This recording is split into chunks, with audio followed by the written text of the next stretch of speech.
Ladies and gentlemen, my name is Bedomy, and this is Warhammer 40k Space Marine. Third-person action...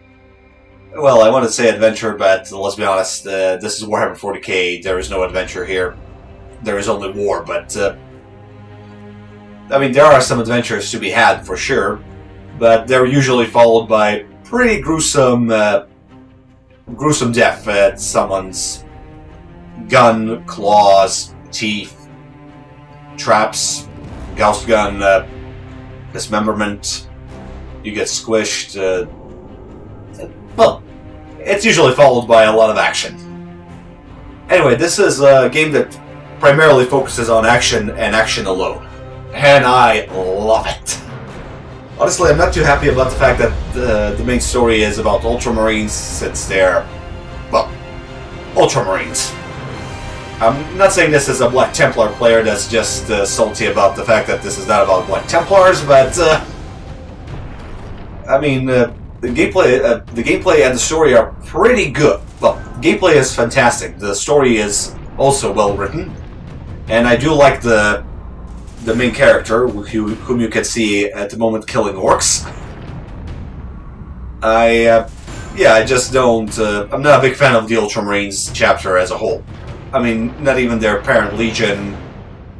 I mean, they do have some interesting characters, I'm not gonna lie. I did read about Captain Ventus, Uriel Ventus, who has a pretty good, well-written book series about him, and I would recommend you give it a read when you have the chance. Anyway, I'm recording this on December 10th, a couple of hours after I saw the Space Marine 2 reveal trailer. But despite the fact that that's happening, I am not doing this as a cash grab. Just not a cash grab, to be honest. That's not like anyone's gonna watch this. But I've been playing this game for a good amount of, I won't say a couple of years. I did play it for a couple of years already. So I mostly played the single player, since the online portion of the game is more or less dead. Nobody plays it. I did manage to get a couple of Exterminatus matches, which is a horde survival mode, 4 players versus a bunch of orcs, and occasionally Chaos Space Marines, but yeah, unfortunately the multiplayer portion of the game is non-existent. At least in my case, I couldn't find anyone to play with. Anyway, we'll get to what's into the gameplay itself momentarily. First things first, let's take a look at the options menu, and yeah, then we'll get to the actual point of the game, which is the gameplay. So in the gameplay options, we can adjust the control sensitivity of the gamepad. And before you ask, yes, this game was primarily designed by, well, it was designed by developed by Relic Entertainment and published by THQ, and it was primarily designed for Xbox and PlayStation 3. And it shows, unfortunately. As you can see, the gameplay options are fairly limited. You can choose your horizontal and vertical sensitivity, you can adjust the sensitivity, you can turn off look conversion and the gamepad, which is something I would recommend that you do, because the game will automatically, if you have a gamepad plugged into your PC, the game will automatically set it as your primary control scheme, and it will ignore the mouse and keyboard inputs. So if you don't want to unplug your gamepad every time you start up the game, I would recommend that you just turn it off and play with a mouse and keyboard. It's a very... The control scheme on... I mean, I'm not a big fan of shooters with... I do not like to shoot with a gamepad. It's not very precise. Because of one simple reason. The joystick doesn't give you as much precision as a mouse would. So that's why I usually use my shooter... When I play my shooters, I play a mouse and keyboard. If it's a fighting game, I'll use a gamepad. If it's a DMC type of a situation, I'll also use a gamepad, because some moves really require precision well, not precision, but require some circular motions in order to perform certain moves. But this is a mixture of a shooter and a melee brawler. So mouse and keyboard are, in my book, a way to go, at least for me. If you turn on the gamepad, you'll also be able to adjust your controller. You'll be able to turn on the controller vibration as well as target assist, and you can also choose between different loadouts for the stick and button layout. You cannot just reassign them at your own free will, at your own preference. You have to use the pre-made control setups, and that's one of the reasons why I genuinely prefer mouse and keyboard, because every action can be bound to a separate key, and the developers knew that, so they did make it possible. As you can see, every action has a separate key attached to it, and you can also attach 2 separate keys for every action. You have a primary section and a secondary section. So if a part of your keyboard dies out, or if your mouse dies out, you can still use a different control scheme to actually play the game until you get a replacement part you need, which is always good. And I can't stress this enough, but I'm really glad that that Relic did use common sense here and bound separate actions to separate keys, because it's really annoying if you have multiple actions attached to a single key. Do not be fooled by a reload and event option here. It's just both of them are reload mechanic. It's just a different animation. So yeah, this is an exception to that rule. It's basically it's the same function, just different animations. That's the only difference here. I really hate it when games such as Watch Dogs, for example, Sleeping Dogs, my mistake, or Batman, the Arkham series, you incorporate this. Mouse and keyboard are your default control scheme, but we will bound multiple actions to a single key. For example, if I want to jump into the air, jump to avoid an attack, or jump to the side to avoid an enemy attack, and instead of jumping, I'm close to the wall, so I'll just hug the wall and try to hide while the enemy bashes me over the face. Okay, that doesn't make much sense when I put it like that, but I mean, you played some games that have those mechanics. Multiple actions are bound to context-sensitive keys, and those context-sensitive keys tend to have a default action attached to it that's performed if there's nothing context-sensitive nearby. As I said, the wall is the base. The hiding behind the wall mechanic is the most common one. You want to jump away from danger, but instead you just hug the wall and let the danger kill you off without too much trouble. That could be pretty annoying in my book. I'm glad that Relic didn't go with that route. I'm glad that Relic wasn't lazy and they did incorporate separate actions to separate keys. That's all I'm trying to say. Well then, okay then, video options are fairly limited, as you can see for yourself. You just have the basic brightness settings, vertical sync on or off, post-processing and ambient occlusion can be turned on or off. You can set the details for shadows and visual effects, and you can choose the resolution and aspect ratio. That's about it. It really shows that this game was developed for consoles first, which will become more obvious when we enter the gameplay itself, because yes, the character models in the game are beautiful to look at. They have a lot of detail, and well, when you look at them up close and well, I would say personal as you can get to, but as you can see, the orc models are not as detailed as the Space Marine models. Just look at the fingers or faces. Anyway, audio options,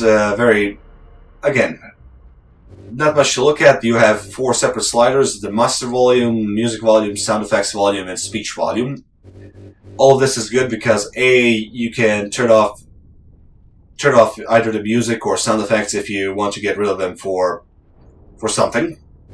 If you're making a compilation of an action montage of you killing orcs and just need the sound effects, you'll turn off the music and the speech volume to 0 and let the sound effects carry the gameplay for you. You can turn on subtitles on or off, as well as your push-to-talk button, your communications for the multiplayer. Just put it on push-to-talk. It's, as I said, multiplayer is dead, so there's not much, no use for it, unfortunately. But I will show you a nice little trick, it's not a trick, it's a nice little feature in the game that multiplayer used to have. As you can see, the multiplayer leveled you up, and the higher level you got, the higher your level, the better your customization options are. At level 4, you can actually start customizing your character, and you can actually choose which chapter you're from. Depending on which faction you're playing. If you're playing Space Marines, you will choose a chapter. If you're playing Chaos Space Marines, as the Chaos Forces, you will choose a warband. Unfortunately, one thing I do hate about the customization feature is the loadouts when it comes to your fighters. For example, I wanted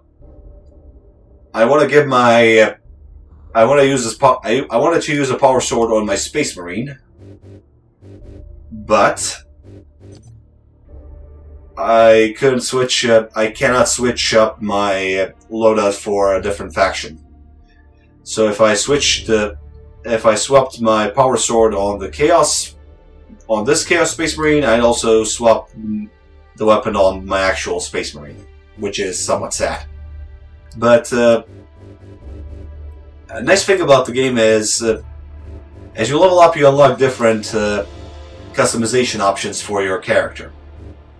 And that allows you to separately customize your appearance in the game when you're playing multiplayer.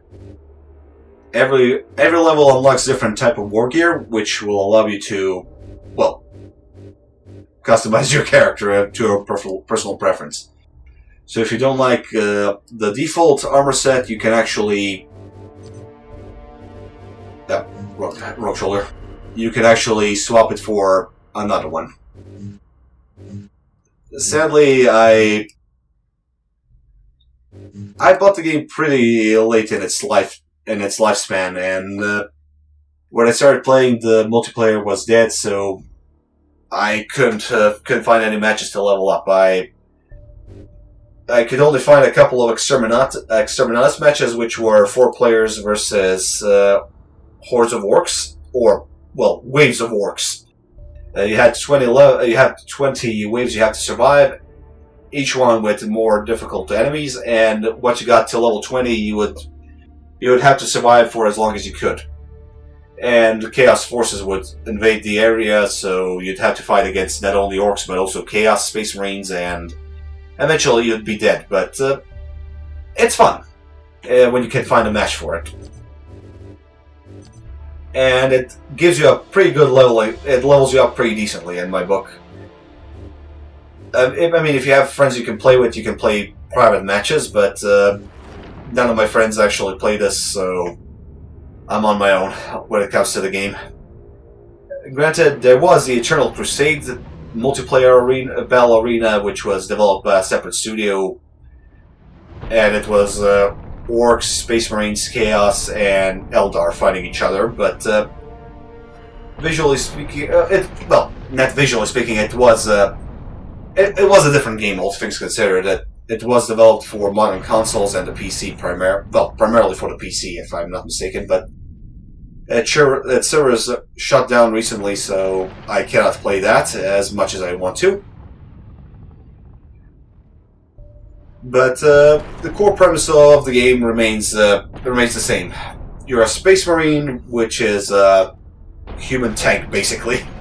you're not genetically engineered. You are upgraded when you from a human to a superhuman. I wanted to say demigod, but that's well,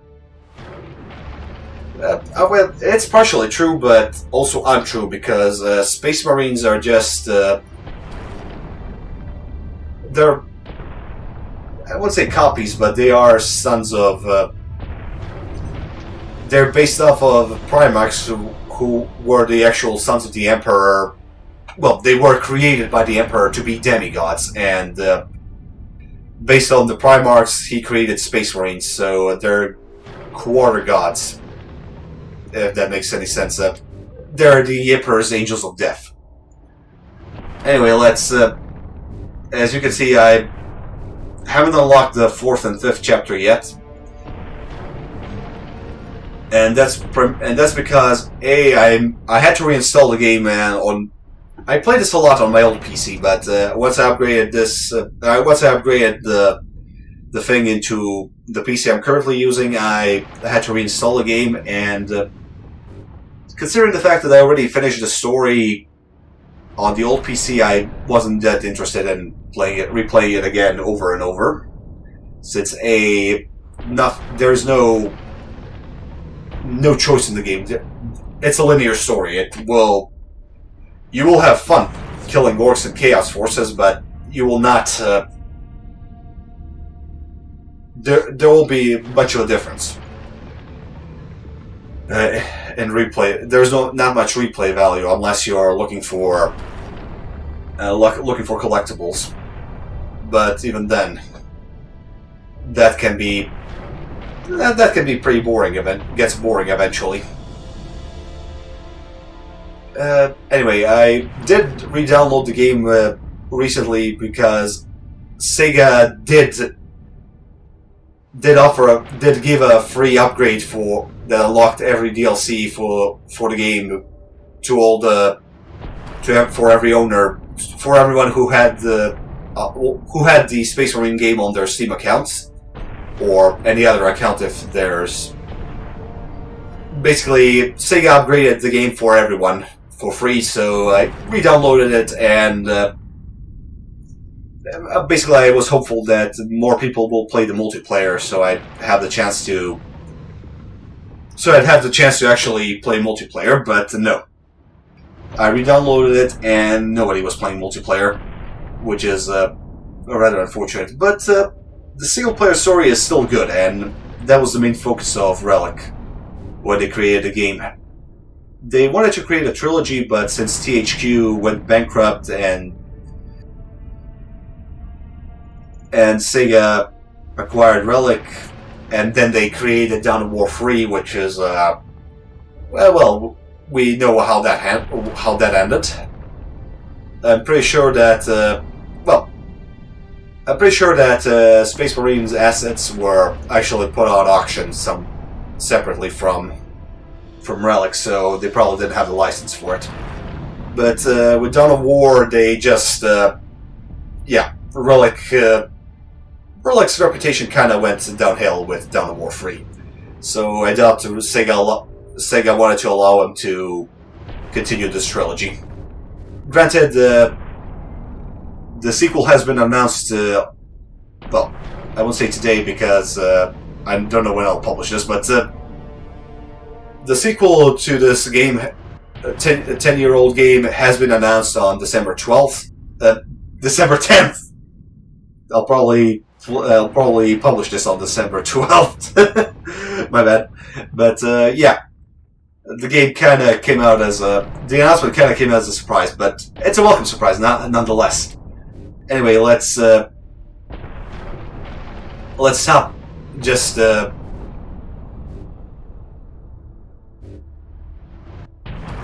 let's start wasting time. Let's get into the gameplay itself.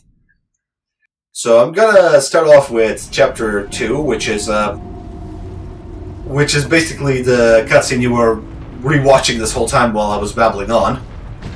I mean, it's not a cutscene in the gameplay. You're actually playing in the game itself. The Manufactorum still holds. Some Imperial Guard units made it here after all. They cannot hold for long. We must hurry. Anyway, as you can see, this is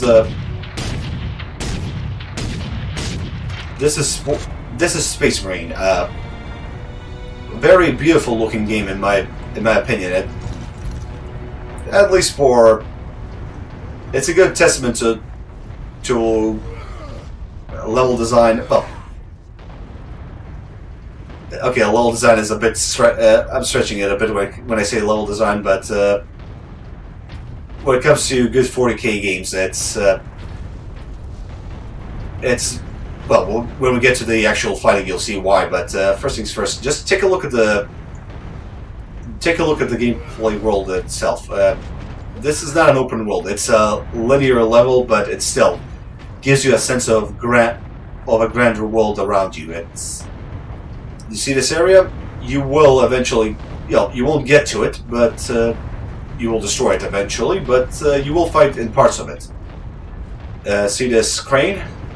That's the part of the gameplay. I mean, it's obvious that this is, since it's better detailed than anything else, but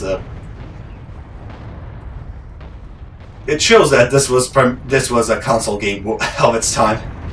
But honestly, I don't mind it so much. I mean, the character models look fantastic from a third-person perspective. If you go to first-person perspective, you will see the resolution falls down a bit, but from third-person camera, the characters look fantastic. In my book, the levels look a bit blander as you can see. Just take a look. There's corpses over there. They're not as detailed as that silver skull over there. I'm trying to shoot, but it's really not that big of a deal for me. I mean, it shows that these are background, not interactable parts of the level, but they still give you. They still immerse you into the world itself. I mean, just take a look. There's a fight going on that Adeptus Mechanicus temple is being attacked by the orcs. There's fighting everywhere, and we're here to stop it, basically. And that's the basic premise of the game, to be honest. You're the Ultramarines chapter that was called in to help liberate the worlds attacked by the orcs. The story might be basic. It's a basic premise, I admit, but the story that unfolds is it's a well-told story. It can be as basic as you want, but if you know how to tell it, it will be a hit. And just take a look at Star Wars, for example, the original trilogy. It was a pretty basic good versus evil story, but it was told in a very good. It was presented well, so people memorized it. And we still love it to this day. And then Disney acquired it and ruined the whole franchise, but details. Well, it was not ruined by Disney only, it was also ruined by the CGI series, and when Dave Filoni started reinventing the wheel with... Okay, I'm getting sidetracked.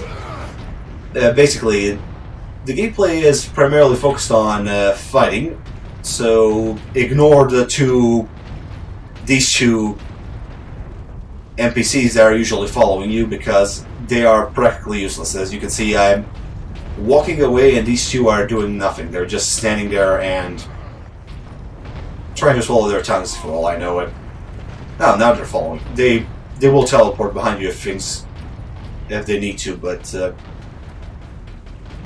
in a fight or in these quieter moments where you have to walk through the area, they will either get stuck on something or do absolutely nothing. I mean, they will help you in a fight eventually, but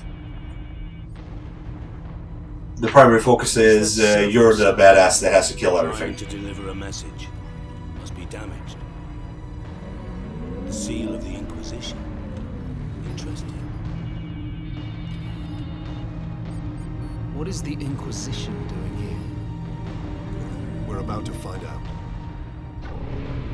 This is Inquisitor Drogan.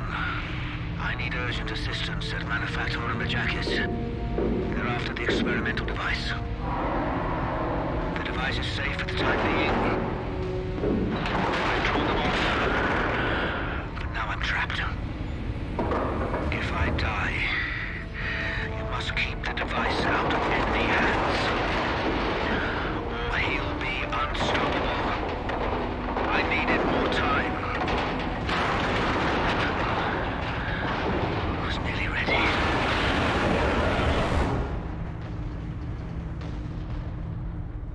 An experimental weapon. We need to find the Inquisitor before the Orcs do. Keep moving. Remain alert.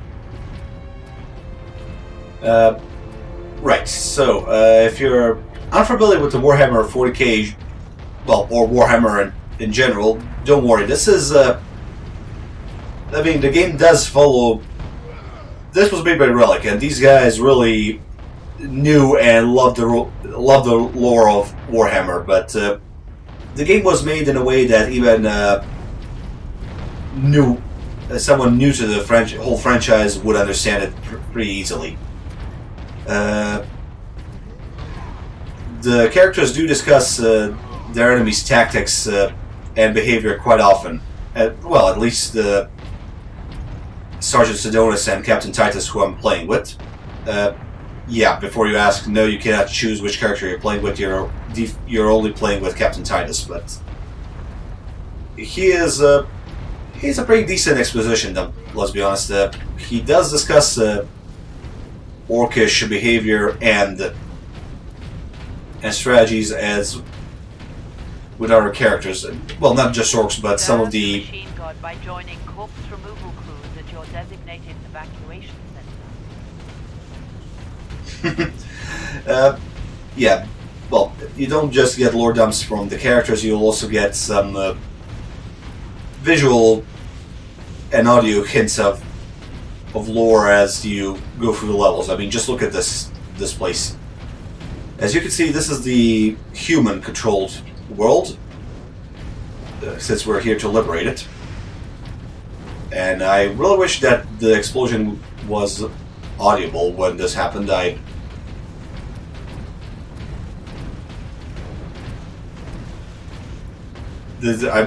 expected I could actually go back a bit, but no. There was no explosion, so we didn't. Anyway, as you heard, the announcer said, "Serve the God Emperor by removing corpses." So it paints a good picture of what the Imperium is like. As you can see, this is an industrial world, all things considered. The map design tells you what the area is actually like, what the world is all about. I mean, this is all about construction and manufacturing, as as they already mentioned, manufactorum. And even if you're unfamiliar with the lore of the universe, you will still understand it pretty easily. I mean, my brother, who is not a big, well, I would say he's a bit autistic. I'm not gonna lie, but he quickly understood what's the Imperium. He really isn't he's not familiar with. He won't understand the big complexities of the general complexities of Warhammer's factions and everything, but he did understand what this world is all about when I asked him about it.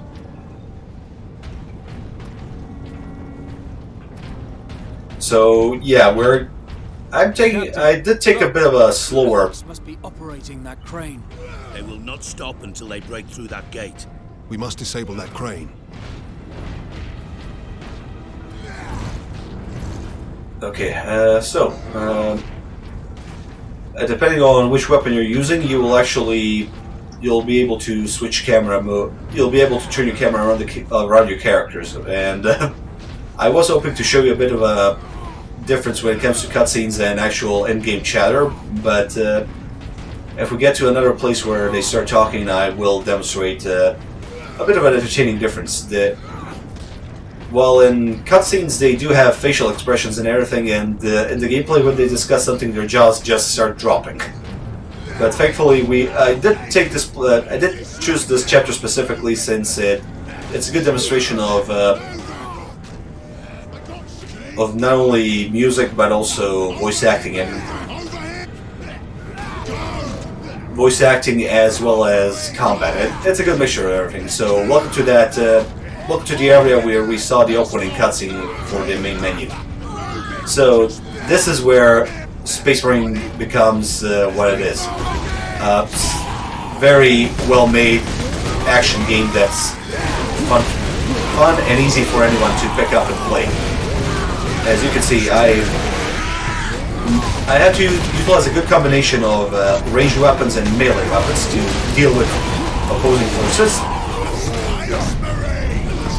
And depending on how I perform, I could actually get a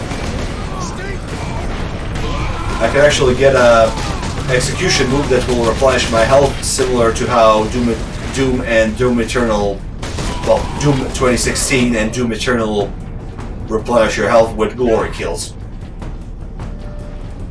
As you just saw, I managed to stun one of my opponents, and then I just executed him with a chainsword. And that refilled my health.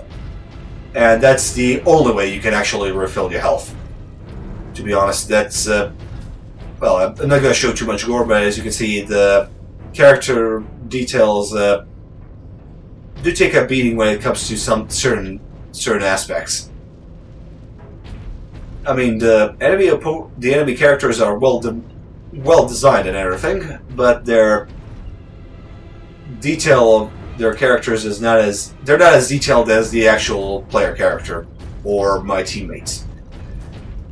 But they do come in great quantities, so yeah, that's probably for the best. This game was made for Xbox and PlayStation 3 first and foremost, as I mean, I said that already, but I'm glad that the developers that Relic choose a Manufactorum world, which is usually, when you think of a Manufactorum world or just a factory in general, you'd think of a organized place without too much detail, just a lot of boxes and containers around. So. I mean, as you can see, this really is a factory. You can tell this is a factory, and Factory World tells you everything you need to know about the world itself. So, yeah, as I already mentioned, you have to utilize different weapons to actually achieve results, and you have 4 different categories: long-range weaponry, close quarters weaponry, such as and a heavy weapon. Oh, hit the plums and through the rear end. And the game is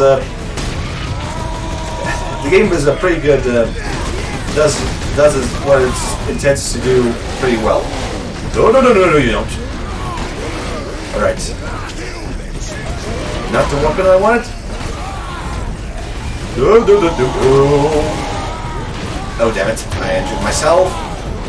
So, yeah, you have to be careful when with your weapons, though. Otherwise, you will injure yourself in the process. As you can see, I have recharging shields, but if I'm not careful, I will damage myself with them. I will damage my own... I will damage myself with my own weapons. But thankfully, my shields will regenerate, while my health will not regenerate, but my shields will. I can regenerate them. I can regenerate my health with a well-timed execution, similar to Doom 2016 or Doom Eternal, as I already mentioned.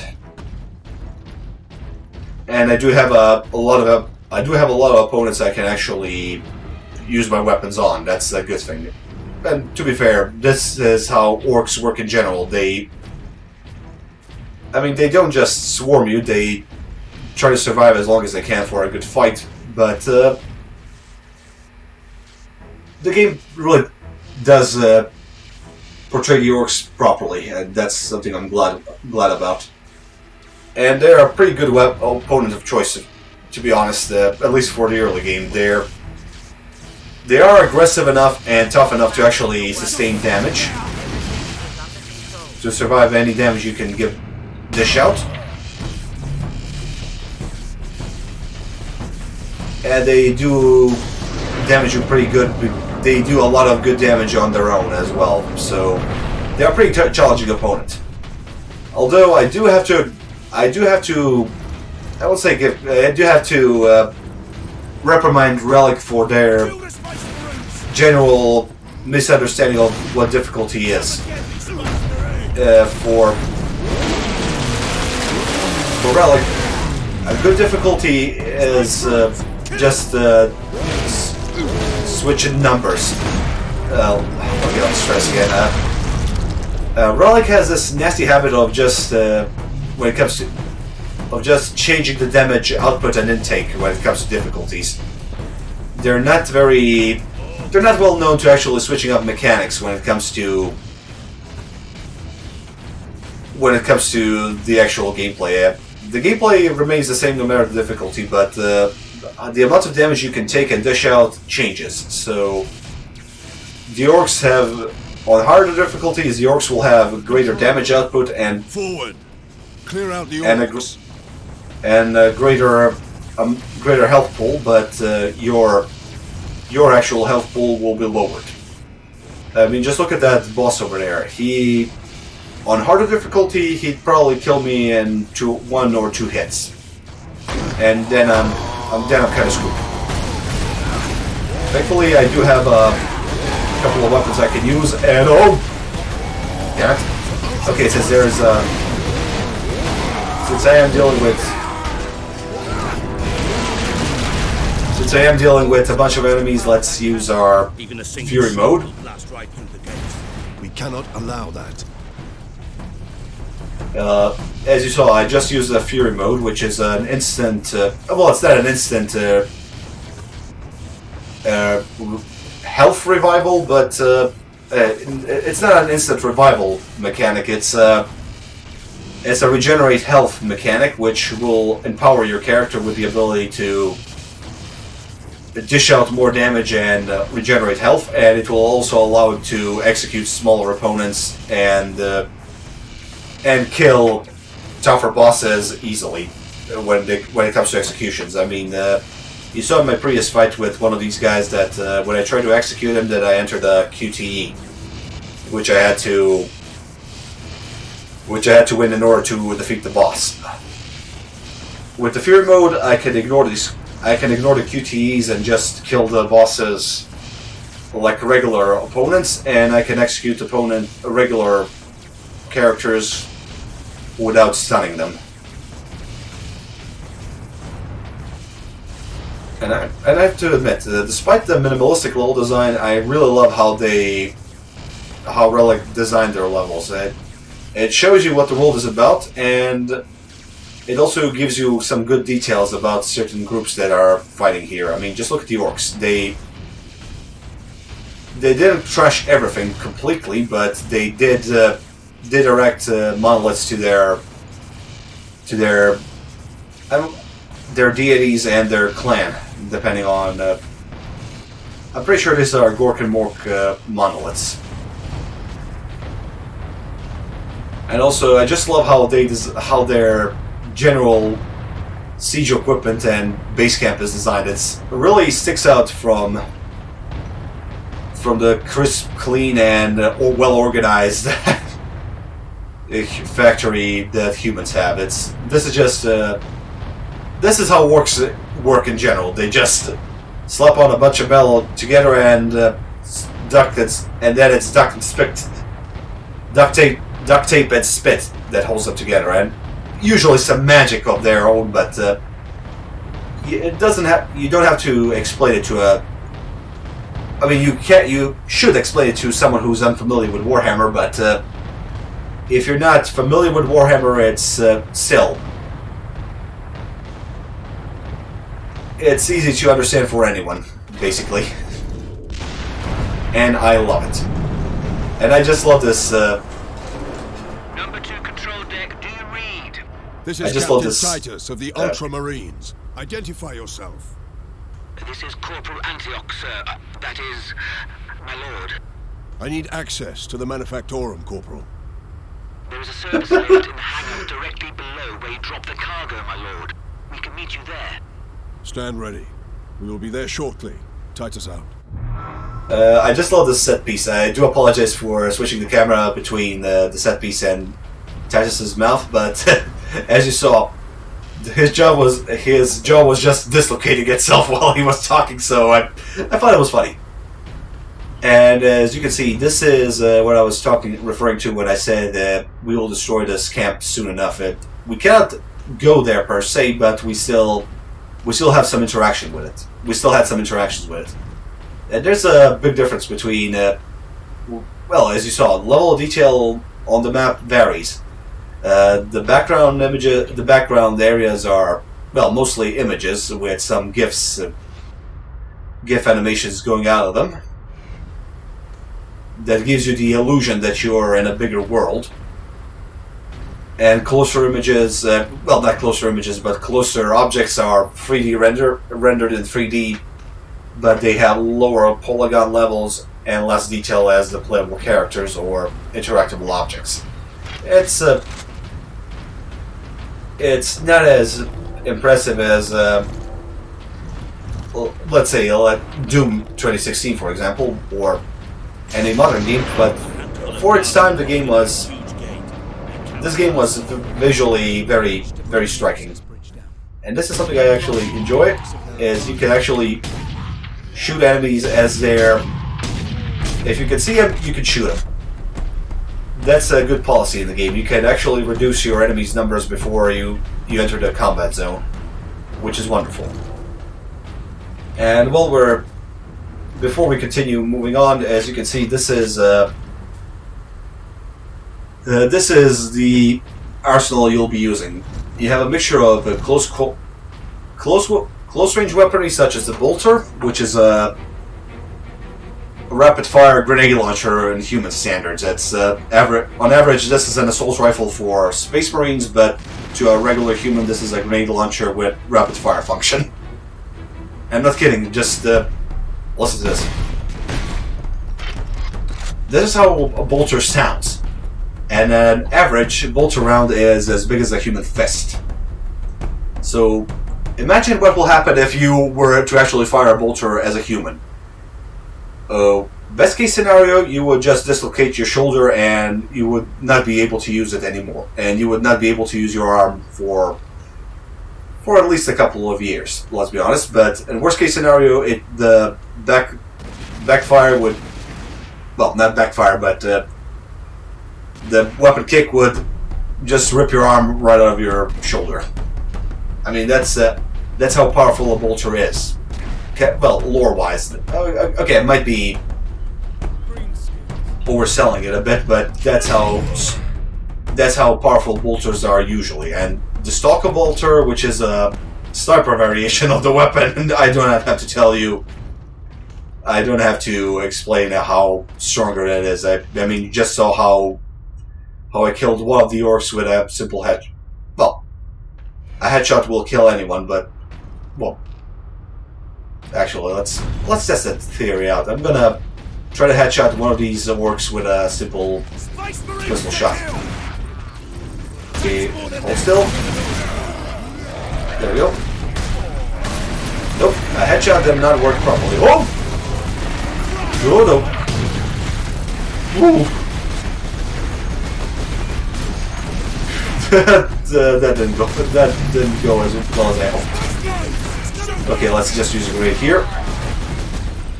But as I said, you have to use a combination of weaponry in order to achieve results.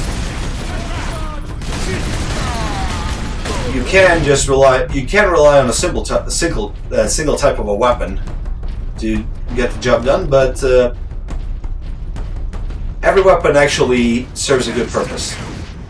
The game encourages you to be aggressive. You're a Space Marine. You're a human equivalent of a tank. It's in your, I would say in your blood or mentality, but you're best. You perform the best when you're actually going forward and just killing enemies. And it rewards you by regenerating your health very efficiently. As you can see, I am currently attacking the Gretchen, which are orcish goblin, well, which are the space equivalent of goblins.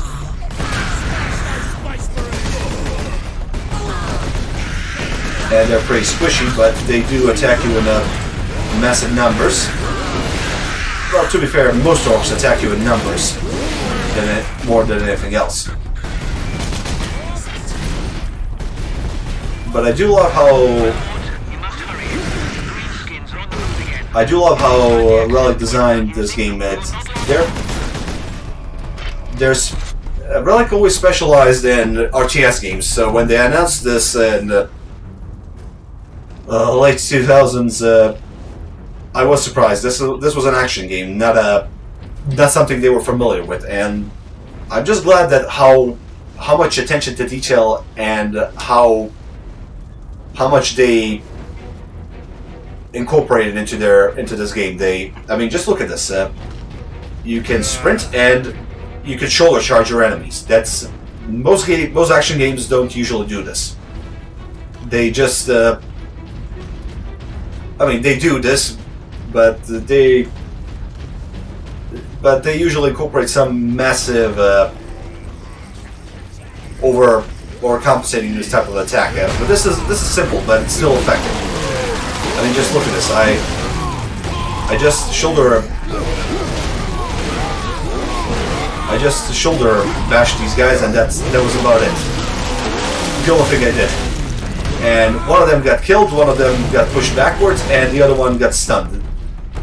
And that gave me enough time to actually resupply enough time to execute one of the enemies, refill my fury meter, and give me enough breathing room to actually kill enough enemies and heal myself. But be careful when you're trying to execute your enemies. They will not wait for you. They will not patiently wait for you to heal yourself. They will try to kill you off before you kill their teammate. That's something that I don't see often in most action games. They focus on melee with some spectacular finishing moves. They usually tell the enemies to pause and let you finish off the enemy without too much trouble. But not here. This is combat. The enemies will try to kill you while you're preoccupied with one of their teammates. Granted, the hitboxes are quite... as you saw, the hitboxes for enemies are quite large. I was aiming over the orc's head, and I still managed to kill him. I mean, blood spread might be the case, but still, a single shot over the head should not kill an orc. Anyway, as you progress through the levels, you will also encounter several skulls that will give you audio logs of different characters. Cash, Guardsman Alexander. Today was a good day. We were clearing a foundry of orcs when I heard a banging from inside the furnace. It's a good thing I didn't throw a grenade inside because it was full of civilians. Starving, scared, some no more than kids, but still alive. It cheered everyone up to see them. Gives us something worth fighting for, you know. Now we've just got to keep the orcs away from them. Yeah, it's these are small lore tidbits. Well, not even lore tidbits. These are just some audio logs from soldiers, civilians, and other personnel that's currently occupying the planet that's been invaded. It gives you some good insight on how certain people reacted to the invasion and how dangerous the orcs are actually. And it gives you some goods. These are not side quests. You won't get rewarded if you collect these. You'll just get some minor stories from non-existent characters. Well, they are existing characters. They are just never shown to you. Well, some characters are shown to. The Inquisitor will leave some of his Zero Skulls around with some audio logs, and it depends. You will meet some of the characters that did record those audio logs, and some of them you'll find their final resting place, depending on how hard you look. And while these stories are generally short, these audio logs are pretty short, all things considered. They're a pretty good listen in my book. And as the story goes, you'll discover you'll always discover additional weaponry and upgrades for your character. Excellent, Captain. I'm sending the lift up now. As you can see, this is just a small attention to detail, but did you see how Captain stopped when I stopped moving him forward? He still continued moving for a couple of steps and then did his slowed down before he stopped running. That's some good attention to detail when it comes to the game. And even the UI of the game is very well made. It really resembles something you would expect for a Space Marine to have on his tactical heads-up display when he's wearing the helmet. How well his shields are. I mean, it's on average Space Marine. Okay, I'm not going to go into lore too much. Space Marines are partially hypnotized into knowing how some of their weapons work and how to operate them. But I think their equipment also is technologically supported enough to actually give them some tactical details, such as your shields are going down, your ammo capacity. Okay, maybe not ammo capacity, but it should give you some readouts. Okay, I'm not going to bore you with the lore because I am simplifying this greatly. I'm greatly oversimplifying it,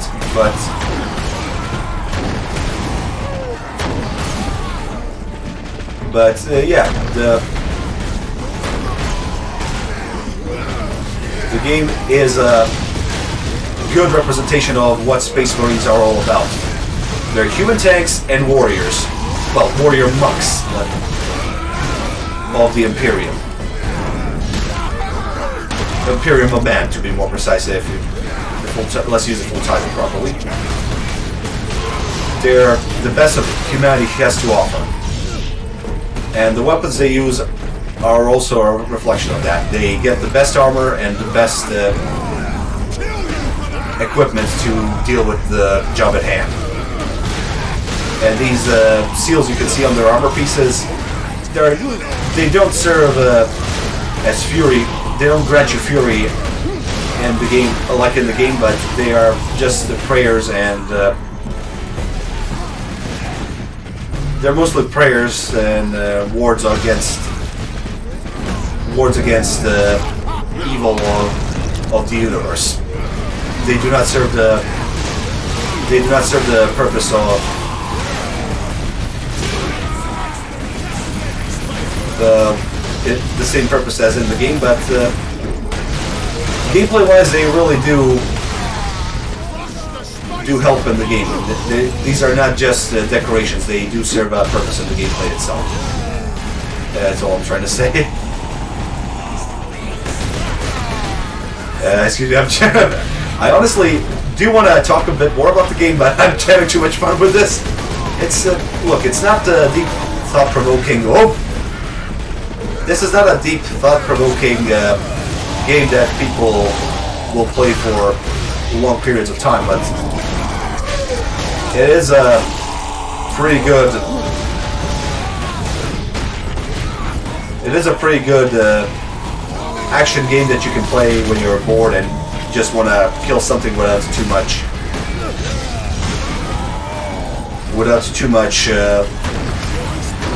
trouble. You just have to pay attention to what weapons you're using and when to use them. Otherwise, you're kind of screwed. And as you can see, the enemies can and will kill you when you're trying to finish off a stunned enemy. So don't think that you're invulnerable when you're fighting off, when you're executing someone. You have to be. You need to make sure that you're far away from enemies and that that you can deal with them when you commit to the execution. That's something I really like about the game. It does what it wants. It does what it's set up to do perfectly. It's nice. It does what it's set out to do greatly. It has a good pacing. It has basic but compelling story that you really want to go through and see how it ends.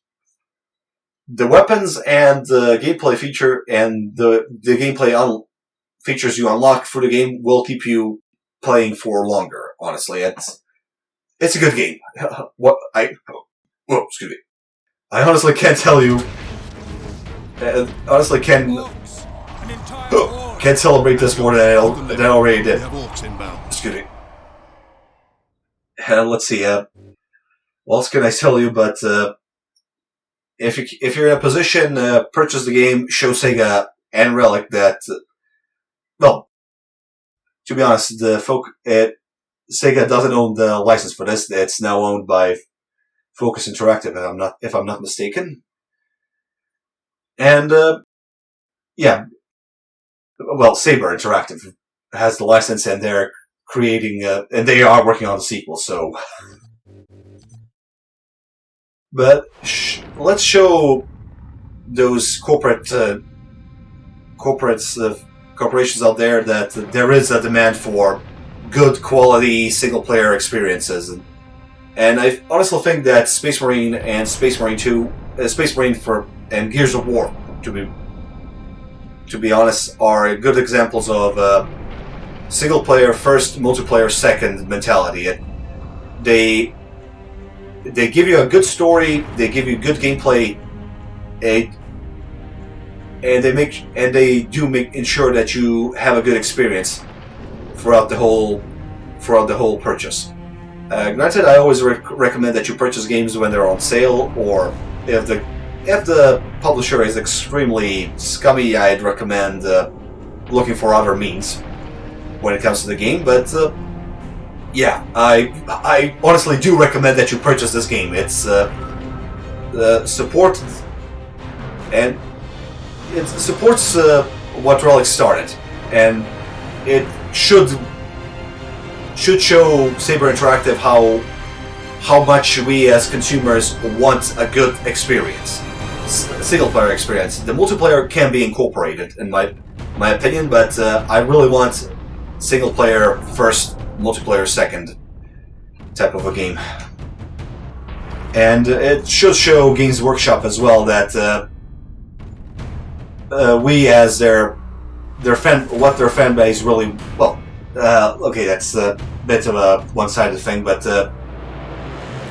I hope you understand that with what Games Workshop has been doing lately, I am deeply appalled, and I do not wish to support them as I did already. I mean, what I'm doing right now is partially supporting Games Workshop. It's promoting their license, but I really love Warhammer for what it is. It's grimdark, fun, and a very, very compelling universe. It has a great book series for both fantasy and 4K for different factions, and I honestly, I'm not sure how would I explain it without making another video essay altogether. But yeah, if you can, and when you're in a position, purchase the game when it's on sale. If you want to, I'm open for some multiplayer action for this, and if you have the time, let me know in the comments if you want to play as well. And I'd love to join you guys for some multiplayer gaming of this incredible game. It's super fun gameplay. It will not win any Oscars, that's a given, but it's a push in the right direction, and I really hope that Space Marine 2, when it comes out, continues what this game set out to do. I hope they improve the gameplay mechanics and add more melee combat mechanics to the game. I mean, depending on how you combine your stuns and attacks, you can actually do an area stun, and I think I did show you that, but yeah, this game is so much fun. I couldn't recommend it more than I already have. So, yeah. My name has been Bedomy. Thank you very much for watching, and I'll see you next time.